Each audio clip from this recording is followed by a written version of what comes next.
Fellows and Director Julie Rodriguez-Winholm and Director Brendan Foster. And then a quick closing. Everyone will be available or many of the speakers will be available after for one-on-ones, and the galleries should be open for photographs. So first, I just want to very much thank Representative Chuy García for coming out to be with us as we welcome over 50 veterans from around the country to the first ever National Veterans Art Museum Triennial. I also want to thank IDDA Director Chapa Lavia for coming out and standing with us this morning. I deployed in 2003 to Iraq, and that experience was full of a great deal of destruction.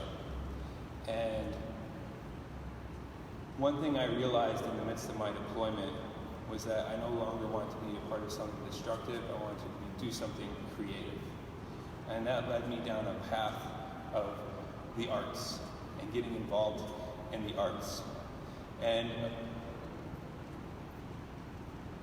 of course, over the last century, veterans have continuously gotten out of the military and turned it to the arts. The reason why many state schools have art schools is because of the GI Bill. It was the first time working class students could attend art school.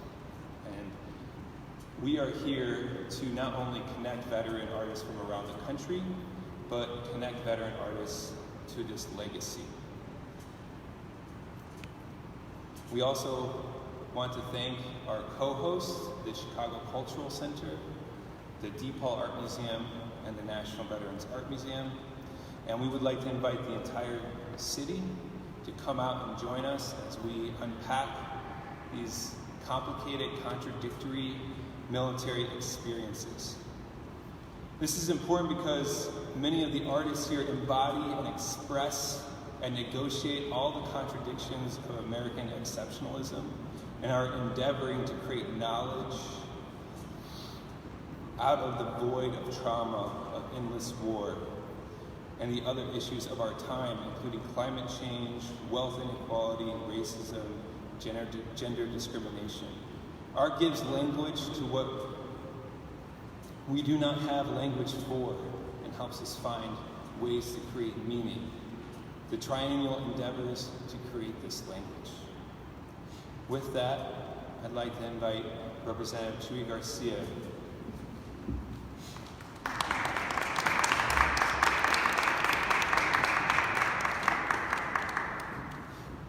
Good morning. I am delighted to be here with all of you in this grand room, the Grand Army of the Republic at the Chicago Cultural Center, and of course delighted to join all of you. I'm honored to join you this morning to celebrate the National Veterans Art Museum Summit and Triennial Veteran Art Exhibition. I'd like to start by thanking our veterans, active duty members, and military families for their service and sacrifice for our country. A special thanks to the Chair, Aaron Hughes, for inviting me to partake in this joyous launch, the National Endowment for the Humanities, and the Honorable Linda Chapa Lavia for your support, and of course my longtime friend. On behalf of the Chicagoland community, I welcome all the artists that join us this weekend from all over the country to share their work and their performances. I have to take this opportunity to give a plug that while you are here, I invite you to visit the 4th Congressional District that I represent. It is full of diversity and cultural richness and lots of good, affordable food. From the northwest suburbs to the southwest neighborhoods, each region captures the struggles and the triumphs of our communities through beautiful and vibrant murals. Art in any form is a door to another world and unlived experiences. As many of you have found, art has the power to connect us and to heal us. As I went through the museum's online connection, there was a piece that caught my eye of a sculpture, blindfolded. In the description, the artist shared, "We are blindfolded on this planet. We are unable to see what we do to each other. We are taught to see what we are told to see. When I found stone, I found life itself. When I sculpt, I learned to see.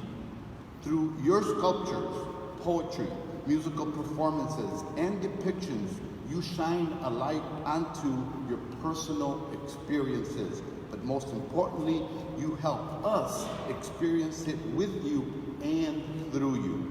I thank you for sharing a piece of you with us and hope this is the first of many exhibits honoring the resiliency of our veterans." Thank you.